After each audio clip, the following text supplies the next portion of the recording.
This brahmacharya, this is difficult. It is most difficult. It is the most difficult thing. Great rishis, great sages, great tapasvis, fasting for thousands of years, even they fell prey to this urge, this itch. Shobari Rishi, he had the power to live under the water. He could live under the Yamuna without food or clothing or anything. I guess he had water. Can't say live without water. He was living in the water. I assume he was drinking it. It's not said. But he's not eating any food or having any. There's no shopping malls under there, and no internet connection, and no Google and all these things. It's amazing how he lived. I don't know. But somehow he is performing this Mahatapasya, living under the Yamuna.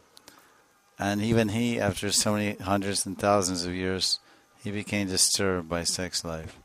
And he fell down. So it's not by yoga, not by tapasya, not by personal endeavor or sense control. It's only by mercy.